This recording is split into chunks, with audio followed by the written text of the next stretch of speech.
coming back to the Valley. We are so stoked about 2 shows on December 3rd, and musical director, and now I feel like I can almost say friend, Al Pitrelli is on the phone with me right now. We're on the Zoom. Hello. Good to see you again. How you been? Great. I'm really good. I know you've been busy rehearsing before you hit the road for this. Yes, ma'am.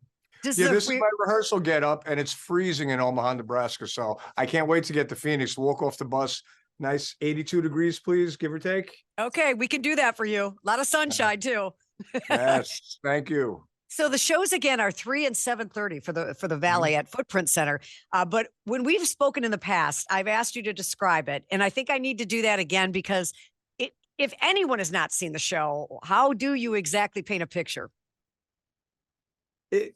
A lot of people say, no, I've been watching it on YouTube. I would check out the videos. I'm like, to me, that's the equivalent to watching a lightning storm on TV. Doesn't really get you, You have to kind of be in the arena to understand what it is. There's an energy that's grown up or between the audience and the band, celebrating the holidays. 15,000 people all somehow really connected, and it's so much fun. Musically, it's everything from works by the great composers Beethoven, Chopin, Grieg, Liszt, Mozart, right to good old-fashioned American Nash, and everything in between musically. If you're a fan of Broadway shows, there's a theatrical presentation portion of it to it as well. It's all kind of here to support Paul O'Neill's beautifully written story of The Ghost of Christmas Eve. We have the narrator reciting the poetry to tie all the characters together, and all of a sudden I'm noticing, the older I get, I'm noticing more and more people are kind of really getting lost in the story, and they really understand it. It kind of makes it a more personal experience. We got 22 tractor trailers full of laser, pyros, stuff. I mean, we bring a lot of stuff, and it's going to be bigger and a little crazier than it was last year. And I was there last year, and it was already big and crazy. It was out of control. I mean, you're not even adding in the I don't know, can I call them acrobatics, going over the crowd. And it's such a crazy, wild spectacle. $1 from every ticket sold, I should add, goes to Lost Our Home Rescue here in the Valley. You guys, TSO has raised, I don't know how much over the years, 18 million. I mean, phenomenal amounts of money for charity, right? Well, that was, again, going back to the gentleman who created this whole thing, Paul O'Neill and his family. We did our first show at the Tower Theater in Philadelphia, 99, right? Wow. Yeah. I've heard rumor that we sold 18 million tickets from then until now, and $1 from every ticket has gone back into the community. So $1 doesn't sound like a whole lot of money. It adds up real quick.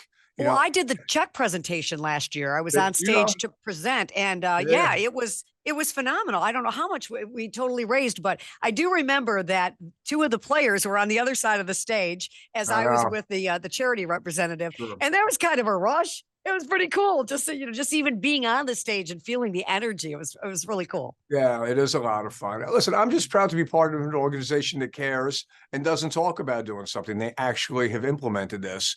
And the O'Neill family carries on that tradition. They want to make a difference on the planet, and I think they're doing it. Well, and you mentioned tradition, and for a lot of people, I'd say for the majority of people, it is a tradition. I want to say last year you might have come after the holiday. All I know is I'm happy the show's December 3rd, because if you're not in the spirit by that point, you will be. You will be. Yeah. Yeah. Listen, it's become a tradition, starting with everybody in the band, my family, our managers, everybody in the band, everybody on the crew. We've been doing this for 28 years now. It's approaching 3 decades. What I love about it, and I'm so appreciative that you brought that up, is that so many folks in your community have made it part of their holiday family tradition. And that's a huge compliment and a responsibility. I hear people all the time saying, it's not the holidays till you all come through town, like you just said. If you're not in the spirit yet, you will be. And other people saying, we play your music in our homes from Thanksgiving to New Year's. I did not see any of this on the radar 28 years ago. I just knew we were creating something really cool and different, and it was special. But the fact that it's become for families what Charlie Brown was for me when I was a kid, or It's a Wonderful Life. And I grew up, Italian on Long Island, so we watched The Godfather on Christmas Eve. Completely But you know the deal, right? D'Alessandro, we did the same thing while we were eating mountains of food. Yeah. I'm having my Monogotten, and I'm watching, poor Sonny go through the toll booth at Jones Beach.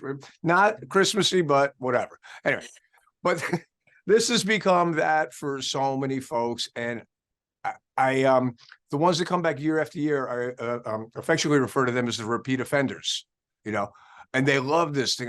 There's one kid who I think he clocked in his 700th show last year that he's been coming to, you know, since 2001, he started coming. And I asked him, I'm like, why? And he goes, because this is my Christmas now. You know, this is what I love to do. And I got to say the same thing. You know, I love doing this. Every day it's Christmas when we hit that stage. Every show, when the house lights go down, I get that rush of energy from the audience. We're on. I turn into a 15-year-old instantly. So much fun. And this one's titled, you know, Ghost of Christmas, Best of TSO, but there's new things going on. That's what I noticed. And I've seen you various years, that there's always something different to check out.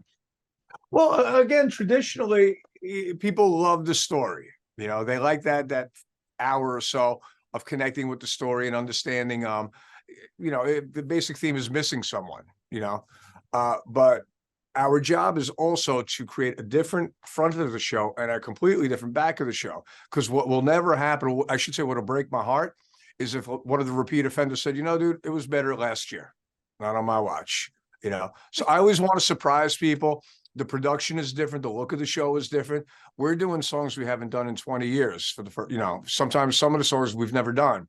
So I want the familiarity, but I want to mess with people a little bit, have some fun. It's a rock and roll holiday party. I don't know how else to describe it. I just know that if you haven't seen it, you need to see it.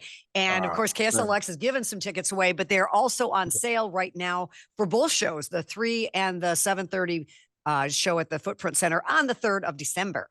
And I'm hoping I'll be there again to give a nice fat check to I hope so. Yes. I do. I love to hang with you in person. And again, the shirt wins. Love it.